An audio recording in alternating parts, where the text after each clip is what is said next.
आज का हमारा lecture maximum power transfer theorem की कॉन्टिन्यूटी पर मबनी है, जिसमें हमने लास्ट टाइम ये देखा था कि हमने ये डिस्कस किया था कि मैक्सिमम पावर तब ट्रांसफर होगी जब जो लोड रेजिस्टेंस है यानी कि जो बैटरी की रेजिस्टेंस है वो बराबर हो एक्सटर्नल रेजिस्टेंस के जो कि आपने लगाई होगी, जैसे कि बल्ब की रेजिस्टेंस हो। फिर हमने इलेक्ट्रिक पावर का जिक्र किया था जो कि ये बताती है कि कितनी तेजी के साथ इलेक्ट्रिकल एनर्जी किसी और फॉर्म में कन्वर्ट हो रही है। उसी को असल में हम क्या कहते हैं, इलेक्ट्रिक पावर। और उस पावर का relation P is equal to V S I था, जहां पे वी एस वोल्टेज था बैटरी का, जिसकी वजह से चार्जेस फ्लो करते हैं और करंट बनता है। फिर हमने किरचॉफ वोल्टेज लॉ का इस्तेमाल करके हमने करंट का जो एक्सप्रेशन है वो हासिल किया था। आज हम इस करंट के एक्सप्रेशन की वैल्यू इस जगह पर पावर वाले रिलेशन में पुट करेंगे और यहां से फिर आगे फर्दर मैक्सिमम पावर जो है उसका रिलेशन ड्राइव करेंगे। तो इस इक्वेशन को हम नाम दे देते हैं 1 का, जबकि दूसरी को दे देते हैं जो पावर वाली इक्वेशन है उसको नाम दे देते हैं 2 का। अब 1 की वैल्यू हम 2 में पुट करेंगे, लेकिन एक सिंप्लीफिकेशन सबसे पहले हम इलेक्ट्रिक पावर के एक्सप्रेशन में कर लेते हैं, जहां पे ये जो Vs है ये वोल्टेज है किसका, बैटरी का, जबकि जो Rs है वो सोर्स रेजिस्टेंस है, RL लोड रेजिस्टेंस है और I वो करंट जो फ्लो हो रहा है, जबकि P पावर है। अब ओम्स लॉ के मुताबिक जो कि करंट और वोल्टेज के बीच में रिलेशन बताता है कि करंट वोल्टेज बढ़ने से असल में करंट क्या होता है, वो बढ़ता है। और उसका जो मैथमेटिकल फॉर्म है वो V क्या है, किसके बराबर है, I R के।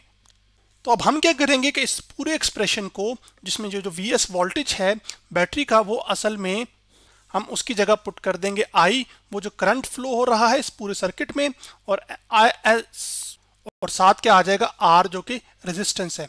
तो I आपके पास आ जाएगा यहाँ पर, और यहाँ पर R ये लोड रेजिस्टेंस है यानी कि एक्सटर्नल जो रेजिस्टेंस लगी हुई, तो IR इंटू क्या आ जाएगा, I। फिर ये जब I इससे मल्टीप्लाई होगा तो असल में ये बन जाएगा, I जब I से मल्टीप्लाई होगा तो ये बन जाएगा करंट का स्क्वायर टाइम्स रेजिस्टेंस, यानी कि मल्टीप्लिकेशन हो रही है यहाँ पर, और साथ आपके पास इधर क्या आ जाएगा, P। तो ये पावर का एक्सप्रेशन है जिसका इस्तेमाल होगा, और ये सब कुछ आप देख रहे हैं कि ये वोल्टेज के क्या हो चुका है, वो इंडिपेंडेंट हो चुका है।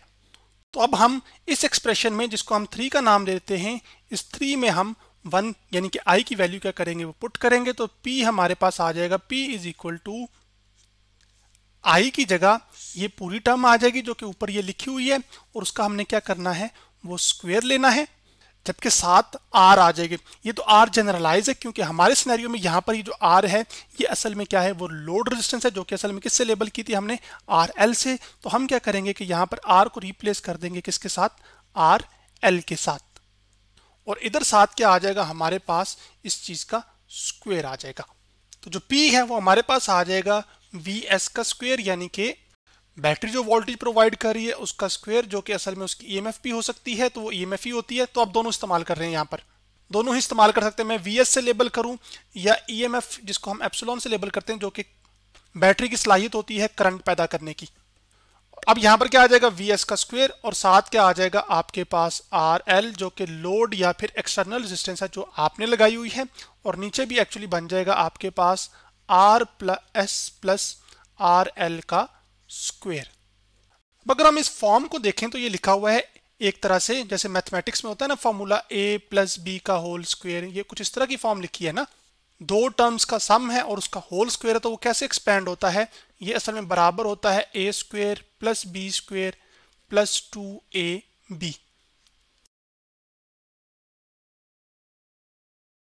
यानी कि खोल के लिख लेंगे तो आपके पास आ जाएगा Vs का स्क्वायर ऊपर RL जो कि ये, और बाकी इस फॉर्मूले को लिख लेते हैं जो कि बन जाएगा RS का स्क्वायर प्लस RL का स्क्वायर, और साथ आ जाएगा प्लस 2RS जो कि सोर्स रेजिस्टेंस है, जबकि RL जो कि लोड रेजिस्टेंस है।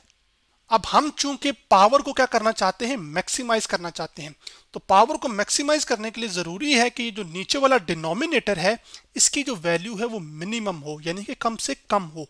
और यहां पर अगर आप देखें तो यहां पर तो तमाम टर्म्स का सम है, चाहे सोर्स रेजिस्टेंस है चाहे लोड रेजिस्टेंस है, और फिर यहां पर इनका प्रोडक्ट है।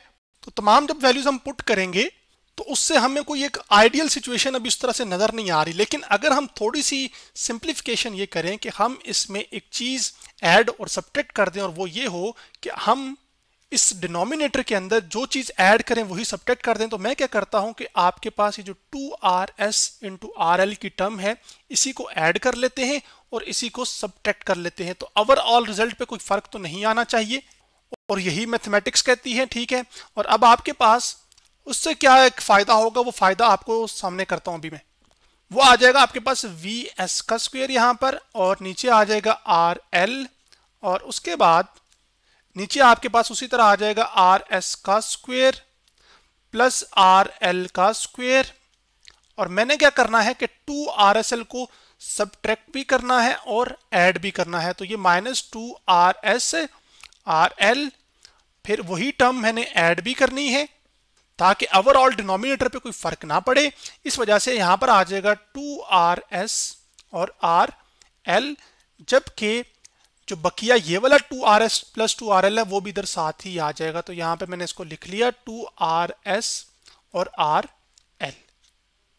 इससे फायदा ये हुआ कि ये लिखा हुआ है A का स्क्वायर प्लस B का स्क्वायर और -2 AB वाला फार्मूला जो कि असल में होता है A माइनस B का होल स्क्वायर, जो कि बराबर किसके होता है A square plus B square minus 2AB। तो अगर आप देखें आपका जो A यहां पर है वो असल में RS है और जो B है वो RL है। तो एक्सपेंडेड फॉर्म इस तरह से लिखी हुई है। तो इसको खुला हुआ ये फार्मूला लिखा हुआ है, खोल के लिखा हुआ है, हमने इसको बंद कर लेना है। तो बंद इस फॉर्म में हो जाएगा। तो जो पावर है आपके पास वो आ जाएगी P बराबर VS का स्क्वायर और RL डिवाइडेड बाय हमारे पास आ जाएगा RS माइनस, या हम लिख सकते हैं RL माइनस RS, कोई फर्क नहीं पड़ता उससे। आपके पास यहां पर आ जाएगा उसका स्क्वायर और साथ 2RSL और 2RS RL असल में कितना बन जाएगा, ये एक्चुअली बन जाएगा आपके पास 4 टाइम्स RS और RL। अब इससे एक चीज इंपॉर्टेंट हासिल हो रही है, वो ये हो रही है कि आपके पास यहां पर डिफरेंस आ रहा है लोड रेजिस्टेंस का किसके साथ, सोर्स रेजिस्टेंस का। और इस डिफरेंस के एक्चुअली जीरो होने से आपके पास फायदा ये होगा कि असल में इधर जो है वो मिनिमम डिनोमिनेटर आ जाएगा, यानी जितना नीचे कम वैल्यू होगी उतनी पावर ज्यादा ट्रांसफर होगी।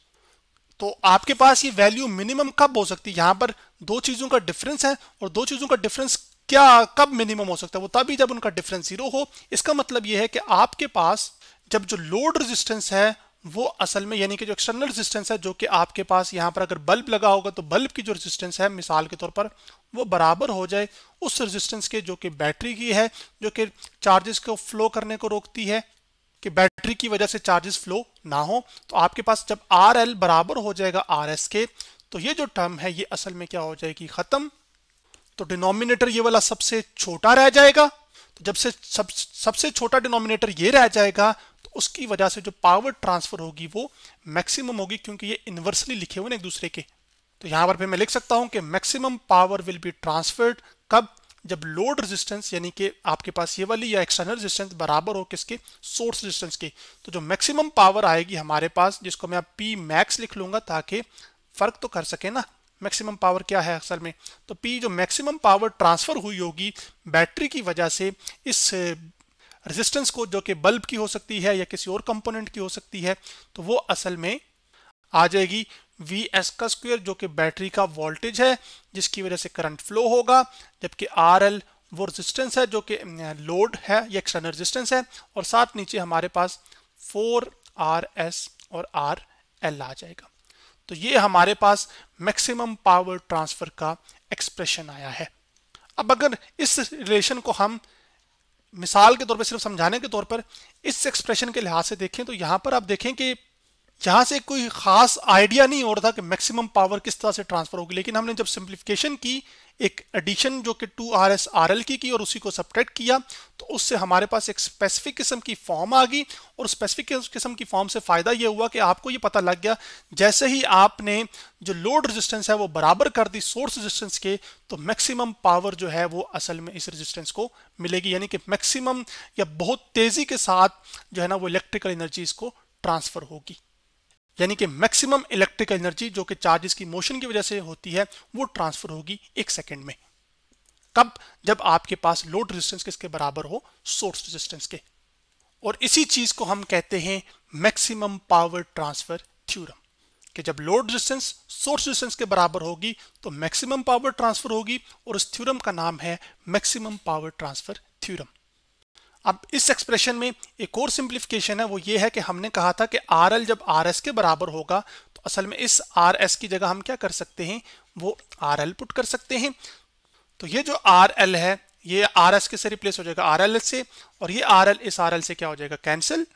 तो ये एक और मोस्ट सिंप्लीफाइड फॉर्म उसकी आ गई है मैक्सिमम पावर ट्रांसफर थ्योरम की, जो कि 4RL और ऊपर आ जाएगा VS का स्क्वायर। तो आज हमने मैक्सिमम पावर ट्रांसफर थ्योरम के बारे में पढ़ा।